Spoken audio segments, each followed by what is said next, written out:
Subscribe the biology channel and press the bell icon. आज हम discuss करेंगे chapter number 4 का जो कंपोनेंट है, 4 कंपोनेंट जो कि प्लांट के सेल में मौजूद होता है, जो कि एल्गी के सेल में मौजूद होता है, जो कि बैक्टीरिया के सेल में मौजूद होता है और जो कि फंगस के सेल में मौजूद होता है। और आज जो हम टॉपिक डिस्कस करेंगे उसका नाम है सेल वॉल। सेल वॉल की अगर केमिकल कंपोजिशन देखेंगे तो एल्गी की सेल वॉल और प्लांट की जो सेल वॉल है उसकी कंपोजिशन सेम है, मगर फंगस और बैक्टीरिया के जो सेल वॉल है उनकी कंपोजिशन थोड़ी सी डिफरेंट है। वो आगे हम जो टॉपिक आएंगे हम उनमें जो है डिस्कस करेंगे। तो cell wall, actually cell wall अगर मैं सेल बनाऊं, सेल मेम्ब्रेन साइटोप्लाज्म और बीच में न्यूक्लियस होता है और यहाँ पे सेल मेम्ब्रेन के बाहर डिपोजिशन होती है किसकी, सेलुलोज की। अब देखें ये जो सेल वॉल है, सेल वॉल को बनाने वाला लिविंग पोर्शन है, लिविंग मटेरियल है। इस लिविंग मटेरियल को कहते हैं protoplast. Protoplast is a living material of the cell. जो लिविंग मटेरियल है इससे ये सेल वॉल बनती है। तो लिविंग मटेरियल कौन सा है, प्रोटोप्लास्ट है। और जो सेल वॉल है खुद वो नॉन लिविंग मटेरियल है, नॉन लिविंग पार्ट है, नॉन लिविंग कंपोनेंट है किसका, सेल का। सेल का नॉन लिविंग पोर्शन कौन सा है, सेल वॉल है। ठीक है, सेल वॉल बनी किसकी हुई होती है, सेलुलोज की बनी हुई होती है। ठीक है, ये लिविंग पोर्शन इसलिए है क्योंकि इसमें केमिकल रिएक्शन होते रहते हैं। ठीक है, ये फंक्शनल होता है इसलिए ये लिविंग पोर्शन है। और जो सेल वॉल है वो नॉन लिविंग पोर्शन है क्योंकि ये सेलुलोज नॉन लिविंग मटेरियल से बना हुआ होता है। मगर ये आपने बात याद रखनी है कि ये जो नॉन लिविंग मटेरियल है ये आता कहाँ से है, प्रोटोप्लास्ट से आता है। न्यूक्लियर मेम्ब्रेन से सेल मेम्ब्रेन तक ये जो मटेरियल है ये लिविंग मटेरियल है and living material is called protoplast. अगर सेल वॉल की आप बात करेंगे कि ये सेल वॉल जो कि आज हम बात कर रहे हैं प्लांट के सेल वॉल की, ये किससे बनी हुई होती है, ये बनी हुई होती है सेलुलोज, पेक्टिन और कुछ अदर कंपाउंड में भी हो भी सकते हैं, नहीं भी हो सकते। तो सेल वॉल बनी हुई होती है सेलुलोज की। अगर सेल वॉल की हम बात करें तो सेल वॉल की डिफ्रेंसिएशन होती है कितने, इसमें 3 लेयर होते हैं।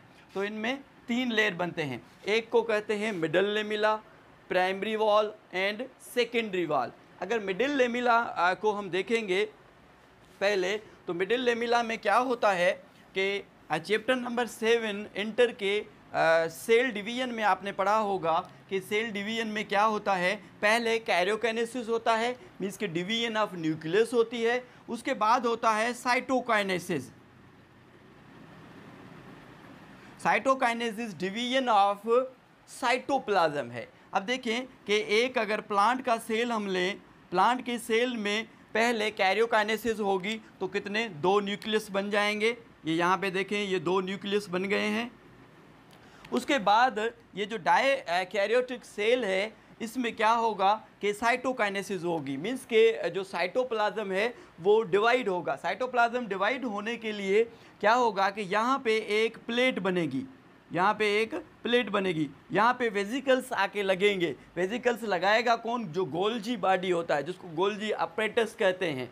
गोल्जी अपरेटस यहाँ पे वेजिकल लगाएगा और दोनों के बीच में एक प्लेट बन जाएगी। यहाँ पे इसको हम क्या कहेंगे, इसको हम कहेंगे सेल प्लेट। तो ये सेल प्लेट जो है, जब ये दोनों सेल, जब एक सेल में से साइटोकाइनेसिस होंगे और ये 2 सेल अलग हो जाएंगे तो इन दोनों सेल के बीच में जो सीमेटिंग लेयर होगी, जो सीमेटिंग लेयर जो दोनों सेलों को जोड़े रखेगी, तो इसको हम कहेंगे middle lamella. So middle lamella which is present in between 2 daughter cell. 2 daughter cell के दरमियान क्या है, जो लेयर है उसको मिडिल लेमिला कहेंगे। जो मिडिल लेमिला है वो कैल्शियम और मैग्नीशियम पैक्टेट्स की बनी हुई होती है। ठीक है, जब कैल्शियम और जो मैग्नीशियम पैक्टेट्स है इसको अगर डिज़ोल्व करेंगे तो दोनों सेल अलग हो जाएंगे।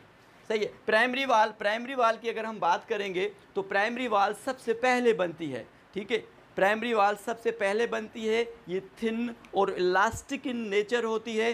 प्राइमरी वाल की अगर हम कंपोजिशन देखेंगे तो इसमें हेमीसेल्यूलोज 50% होता है और ये मैट्रिक्स बनाता है। अगर आप सेल वाल का एक पोर्शन लें तो इसमें देखेंगे कि जो हेमीसेल्यूलोज है वो 50% होता है और ये बनाता है क्या, सेल का मैट्रिक्स। और इसी हेमीसेल्यूलोज के अंदर सेल्यूलोज होता है किसमें, माइक्रोफिब्रिल की फॉर्म में, और ये होता है 25%। इसके अंदर माइक्रोफिब्रिल की पार्ट में छोटे छोटे पीसेस होते हैं, ये किसके अंदर होते हैं, मैट्रिक्स के अंदर होते हैं।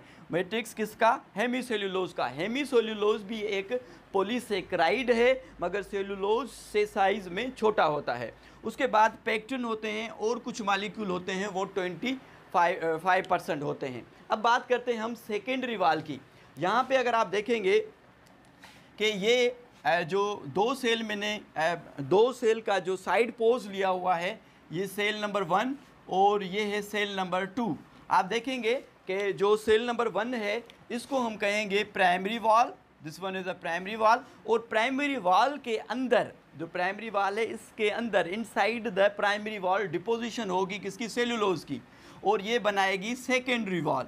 तो सेकेंडरी वॉल कहाँ पे बनती है, प्राइमरी वॉल के अंदर, और मोस्टली ये सेलुलोज की ही बनी हुई होती है। इसमें डिपोजिशन सेलुलोज की होती है और ये प्राइमरी सेल वॉल के अंदर बनती है, इसको कहते हैं सेकेंडरी सेल वॉल। जब इसमें मॉडिफिकेशन हो जाती है तो मॉडिफिकेशन होती है किसकी वजह से, लिग्निन की वजह से, और भी कुछ इसमें सबस्टेंस आते हैं और ये हार्ड इन नेचर हो जाती है और रिजिड स्ट्रक्चर हो जाती है। जैसे आपने बार्क छिलके देखे होंगे ट्री के, कैसे सख्त होते हैं क्योंकि उनमें लिग्निन जो है केमिकल मौजूद होता है।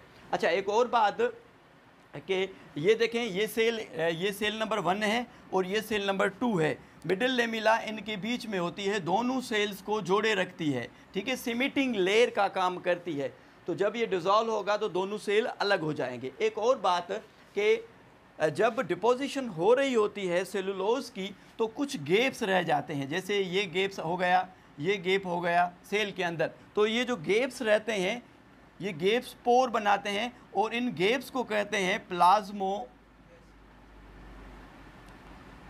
प्लाज्मोडेस्मेटा। प्लाज्मोडेस्मेटा में क्या होता है कि डिपोजिशन जब हो रही होती है सेलुलोज की तो यहाँ पे किन किन जगहों पे डिपोजिशन नहीं होती, तो ये गेप्स रह जाते हैं। प्लाज्मोडेस्मेटा का काम क्या होता है, कम्युनिकेशन ये राब्ता करती है एक सेल से दूसरे सेल में। जो कम्युनिकेशन का प्रोसेस होता है वो प्लाज्मोडेस्मेटा के थ्रू होता है। अब हम बात करते हैं कि जो सेल वाल है इसका फंक्शन क्या है सेल के अंदर। सेल वाल में सेल का फंक्शन, पहले तो ये शेप प्रोवाइड करता है, सेल को शेप देता है, सेल की प्रोटेक्शन करता है, मैकेनिकल सपोर्ट करता है। सेकेंडली अगर हम बात करें कि ये cell wall hydrophilic in nature है और इसमें इम्बिबाइशन का प्रोसेस होता है।